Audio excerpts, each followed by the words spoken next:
Imagine spending years optimizing a bleeding-edge engine, crossing the finish line on a much-anticipated expansion, and celebrating launch day by watching your corporate parent lay off half your studio. That's the reality that played out at id Software during the release of the Revelations DLC for Doom the Dark Ages. And while the timing of the corporate cuts doesn't correlate to the launch day bugs we're going to discuss, the optics are absolutely hideous. Microsoft gutted a legendary development house the day before their publishing architecture completely failed the consumer. When the launch clock struck, the storefront was a complete mess. Steam listed one release window, the developer stated another, and the entire thing slipped past the hour with the buy button completely locked out. Even worse, hours into my live stream, premium edition owners, those folks who paid up front, were still coming into my chat because the license validation system refused to unlock the content they already owned.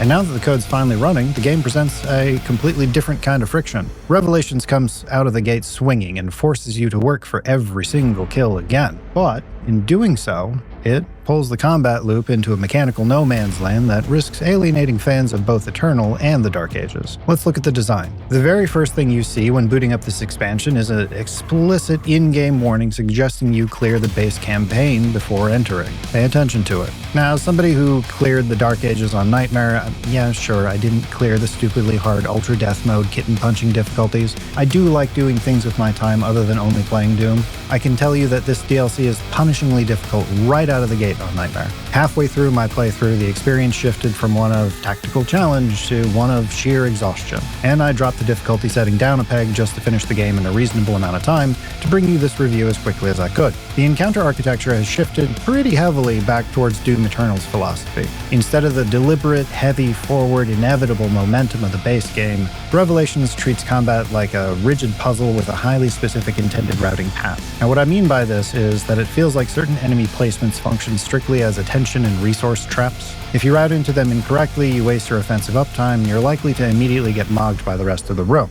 The Dark Ages built its identity on standing your ground, leveraging your deflects, and managing crowd control through aggressive, inevitable forward momentum. Doom Eternal, on the other hand, was a high-speed game of hypermobile chess. Revelations attempts to merge both, forcing Eternal-level spatial puzzles onto a combatant toolkit designed for a lower, grittier center of gravity. And this creates an intense identity crisis. It doesn't match the flow state established in TDA, but it also doesn't fully commit to the hypermobility of Eternal either. And the result here is a weird halfway point where finishing a massive arena encounter never really rewards you with a sense of epic accomplishment. At no point during my playthrough of the campaign did I clear a boss or an arena and think, holy shit, that was awesome. It was almost always a sigh of relief of, well, thank fuck that's done. And that is a deeply disjointed and disappointing feeling to carry through a Doom title. And to navigate these combat puzzles, you're handed a new tool, the spear, a mechanical asset billeted as an alternative to your shield layout. Now, on paper, it delivers on the promise of omnidirectional mobility and a distinct blend of aggressive defense.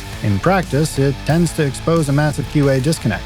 You're gonna spend roughly a quarter of your campaign playtime completely rewiring your muscle memory because the parry windows are entirely different. The shield's parry frames register instantly the moment you press the button. The spear, however, has a distinct startup window. You will routinely miss your parries because of this delay. These startup frames break completely when evaluated against specific enemy animations. It is glaringly obvious that some enemy assets, looking at you, Lamia's snake creature, were animated with the instant frames of the shield in mind. It feels like there was a design meeting somewhere that decided that the spear's timing was close enough and that nothing needed to be done with it so they could cut down on QA calibration time. Let me be clear, trying to parry a Lamia with the spear is an absolute nightmare.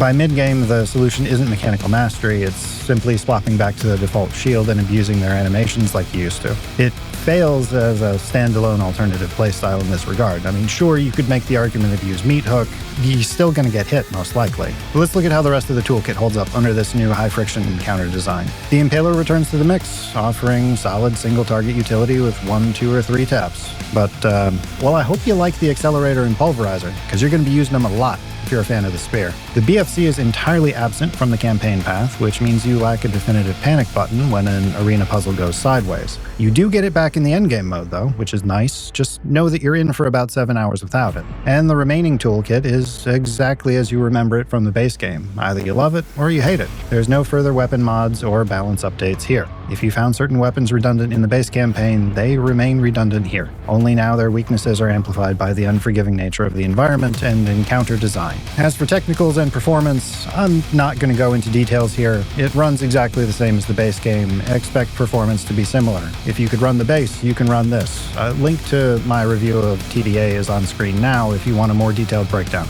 There's chapters that take you directly to the performance section. While id Tech 8 ensures that the performance remains flawless, the launch build does suffer from some notable user experience bugs. On launch day, PC users booted up the DLC to find that the new spear had 0 default keybinds mapped to the hardware. That was fun. You had to go in and manually map the layout yourself. On console, players were getting entirely stuck until discovering they had to force reset their settings menus to default just to register the inputs. Beyond that, the map geometry has a few platforms where you can clip straight through the floor and tank a reset. That's great. But really, the primary structural failure is the pacing. Revelations clearly learn nothing from the critiques of the base campaign. The final third of this experience drags heavily. After the 8,000th slog of an arena that hates you, you just want the denouement to arrive. Dear God, it drags. That said, when you do get that denouement and unlock the endgame, this is where the DLC does start to shine and the fun really begins. As the meme goes, now that you've beaten the game, you get to play the game. You're comparatively freer to explore at your own whim and leisure. Your shield returns to full strength. It returns to the open world feel of the base game.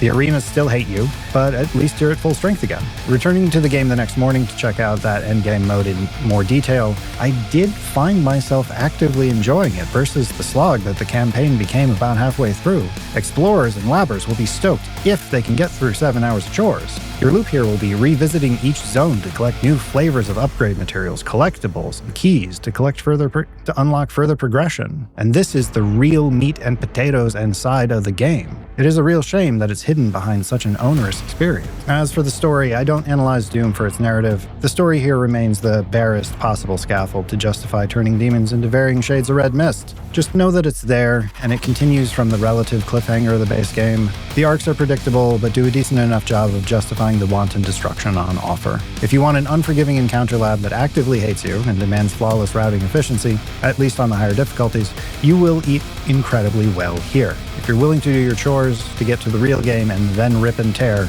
you're in for a great time. On the other hand, if you want to zone out, feel like an unstoppable Doomslayer and just sort of flow through the environment, the first 7 hours of campaign is likely to frustrate you unless you play on one of the lower difficulty settings, and those do feel kind of dull to play, to be honest. Now, if you made it this far, chances are you're thinking you might like how I do things here.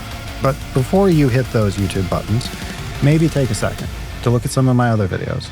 I want you to be sure that what I do here is worth your time. I've been Bald Squid. I'll see you next time.